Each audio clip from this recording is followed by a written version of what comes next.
Mr. Bizualem Beza, human rights activist from Ethiopia, now living in Norway. Welcome to API interview. Thank you. Before we discuss your activism, which is what you did or what you do now, can you tell us a little bit who is Bizualem Beza? And here I'm thinking about your childhood while you were in Ethiopia. Okay, thank you. First of all, I would like to thank you for the time I've been given for this interview. And my name is Bizualem Beza, and I'm from Ethiopia. And I have a countryside background. I was born in one of the provinces in northern Ethiopia. And since my childhood period, I took most of the time at school, and my extra time I used to help my parents, and at the same time conducting schoolwork. And after becoming a grown-up young man, you went to college. What changed in your life that led you to activism as a human rights activist that you say you are? Yes, I'm a human rights activist, and since my high school days, I was reading extensively and intensively, and I was aware of what was happening at that time in my country, and it is that repression and that injustice that invoked in myself to be a human rights activist since my high school days. And I was protesting at several times about the rigorous human rights activities, the human rights violations which have been committed since then, and that is that kind of circumstance created or initiated me to act to protest the kind of human rights violations in Ethiopia. You left your country, Ethiopia, to reside in Norway. How difficult was this in your life, leaving the comfort zone of your family members to start a new life in Norway? I think it was very challenging to come to a new country and to live here in many ways, given the cultural differences, the climatic differences, the society, and everything was a challenge for me at the beginning. And to miss your friends and your relatives, it's not simple as such. But as time went on, I used to acclimatize myself with the society and the climate and with everything. Now when you say you miss your family back home, then there must be specific reasons why, or rather that caused you to abandon your homeland and live in Norway. Yes, I think I do think Are you attributing this to activism, working for human rights in your country, which maybe was not the wish of your government in Ethiopia at the time, or what? What is the specific reasons? As I told you, since my high school days, I was protesting against the injustice in Ethiopia, and after I joined Addis Ababa University, I continued that activism with other students, and it's because of this injustice, because of this repression, that is which make impossible for any Ethiopian to live a normal life as every other citizen in the world, and that is the restrictions on self-expression and expression of free ideas that led me to go out of the country, and that is impossible to conduct or to protest even the human rights situation, and that forced me to reside in a foreign country and to continue my activism. So you don't regret? I don't regret for a moment. Ethiopia now has a new leadership politically after the death of former Prime Minister Mr. Meles Zenawi. Do you now feel safe to go back? Even if it has been 1 year since the days of Meles Zenawi, things are continuing even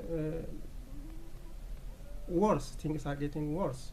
They are saying time and again that they are continuing the same policy of the dictator, even if he has passed away. And the people in power are time and again repeating his words, and that his legacy is forever, and we will take that to the end. But which legacy?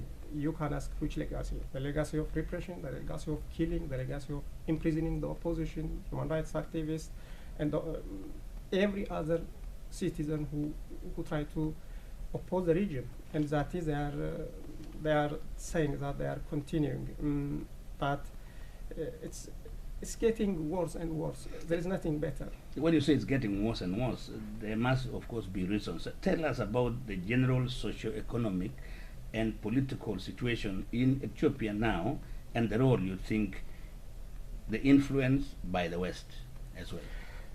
The general social, political, and economic situation of the country is arrested or controlled by TPLF, a group which stands for Tigray People's Liberation Front. This is an ethnic group which has been fighting for the independence of Tigray, and after it controlled the state machinery in Ethiopia, they widened their governance at the government of the whole Ethiopia. But that's false at its beginning, and they were aimed at liberating Tigray, their ethnic homeland. But when they knew that they could control and govern Ethiopia, they are hiding their real agenda and try to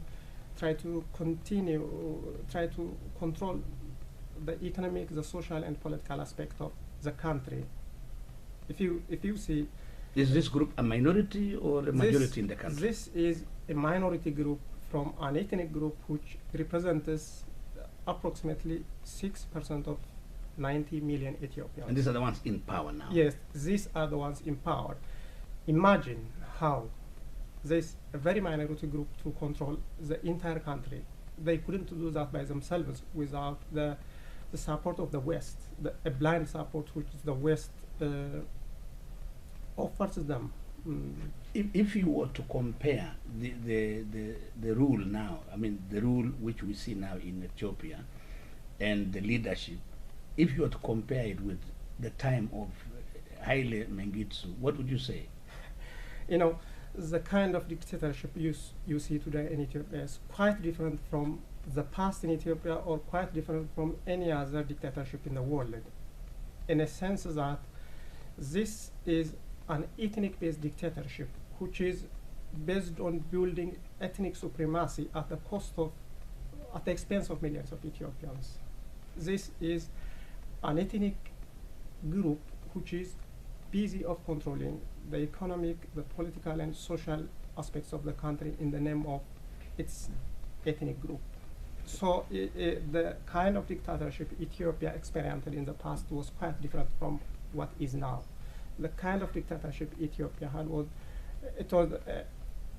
a dictatorship based on ideology, which was associated with the communist ideology of the Soviet Union. Mm-hmm. But this time, this dictatorship is an ethnic dictatorship which is working for its ethnic homeland, as some says. So it can't be compared in many ways. But you mentioned that this government of the day is being backed, according to you, by the West, and that's why they are managing to continue.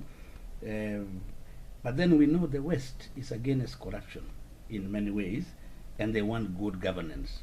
So are you saying, because we have read in many articles that there is corruption in the country, can you say something about corruption and good governance, and then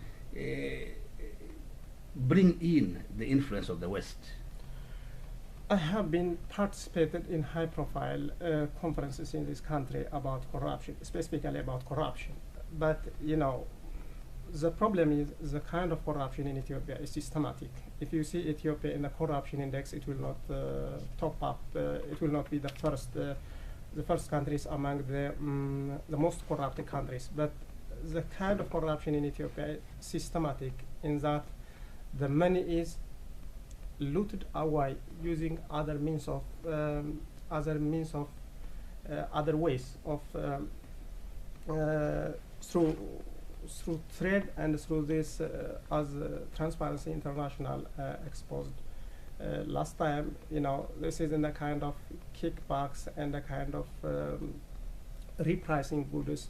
These are the way the money is taken away, and the West is saying that they are against human rights violation, they are against corruption. But when you see practically, the practical step they are taking on Ethiopia is, of course, supporting the regime while they acknowledge that there is rampant corruption in the country. But that's a reality. They don't want to act upon that. They're just simply supporting without any precondition, without any sort of taking the government accountable for its inhuman and act. Now that you bring in the help, financial help, also from the West, supporting the regime while they know there is corruption or violation of human rights and so on, then I would rather we isolate the West and we isolate the countries and concentrate on where you live, Norway. There's Norwegian aid to Ethiopia. Norway never stopped financial assistance to your country, even when the Zenawi government was committing atrocities. What do you say to that? And what can you tell? Look at the camera and talk to the Norwegians who are sending taxpayers' money to African countries where we know there's violation of human rights, including our own country. Okay, that's obvious. I have been, in many occasions, I have been confronting and I have been telling the Norwegian government that it's not helping, supporting the regime without taking it accountable for its crime is not helping the people of Ethiopia, other than helping the government. We have raised these issues over and over again, but they were telling me that they are taking the issue seriously, but we haven't seen any result. But this is, as I see, they are taking it lightly, or either they don't want to confront the regime, or they just want to leave it. So I think it's a very serious issue, and the people must ask the government that their money should not be used to finance crimes against humanity in Ethiopia. So what do you want now to happen to Ethiopia in the eyes of the international community? In the eyes of the international community should be serious about Ethiopia. They have to tell the regime that it must end its repression, it must free political prisoners and human rights activists and the opposition, and it must free the media, and it must hold free and fair elections. Unless they are serious about against the regime, things will continue in the same path, or they will even be worse. If they are serious, if the West is serious about Ethiopia, they can bring a change. They are serious, like if they were serious about the pressure they put in Kenya and the pressure they put in Zimbabwe, it is very simple to bring change in Ethiopia, but they don't want to do that, even. You have now been in Norway for something like over 13 years. Talk to us about your experience here and what your plans are for Ethiopia, whether you want to move back and participate actively there, or you want to work for Ethiopia, the human rights for Ethiopia from outside. Yes, to be here in Norway for about 13 years, it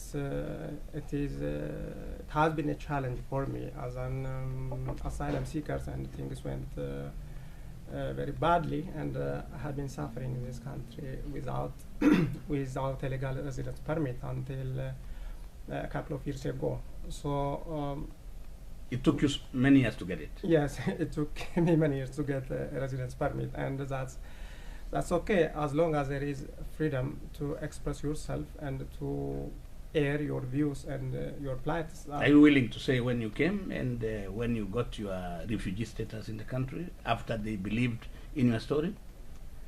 Yes, I believe that. Yes, finally they recognized, they acknowledged my activities, and they take that into consideration. That that's a background for them to give me a refugee status. How long did it take to wait? It took 10 years. 10 years? Yes, 10 years for them to believe you? Yes, for them to believe me. And that was very, very challenging and very difficult for me. Yes. According to your own evaluation, do you think Norway has been forthcoming with help for your people who, like yourself, you said it took you 10 years to get recognized in this country. Many Ethiopians also came running away from human rights abuse in your country. Do you think they have been given proper treatment, protection in Norway? It has been, the issue has been raised several times, and it's obvious that the Norwegian government does not take the issue of Ethiopian asylum seekers seriously. Why? That is the problem. You are an educated man. Yes. You should have looked around and known what is the basic reason for that. The problem, they are saying that the Norwegian government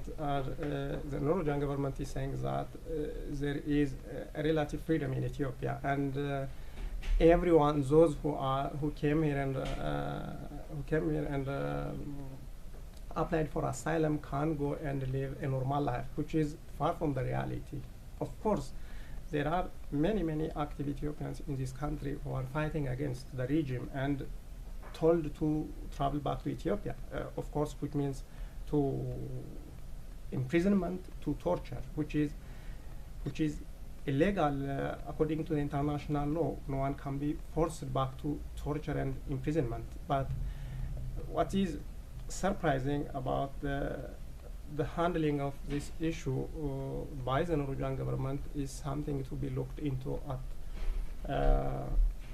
a higher level. And while the situation in Ethiopia is like this, and to say asylum seekers to go back to torture, this is not this is a thing which I cannot expect from a democratic country like Norway. And besides this, we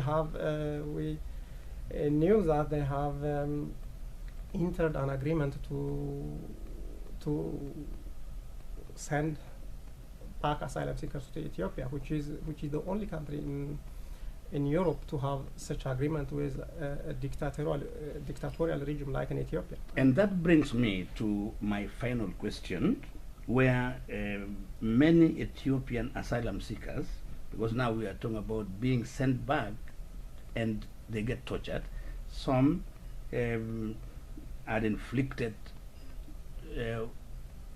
bad things by the regime, as you say. I remember there was a huge crowd of asylum seekers from Ethiopia that held vigil in the church in Oslo, the main cathedral for weeks, demanding that their cases be looked at by the Norwegian authorities. Their loud cries, according to the newspapers that I read, went unheard by the Norwegian government. What can you tell the world about the attitude of the Norwegian authorities in handling that particular matter, where many Ethiopians went hungry in the church for weeks and weeks fighting for their human rights? Yes, of course, I was one of them. It was because the aim was not to stay in the church indefinitely, but what was our aim was to show to the public, to tell to the Norwegian government that we are not fairly, our issues were not, our asylum requests were not fairly handled, and that was the main message, and not only to the government but also to the Norwegian public. that was a huge outcry to show the problem, and because of the fact that the government has neglected us for a long time.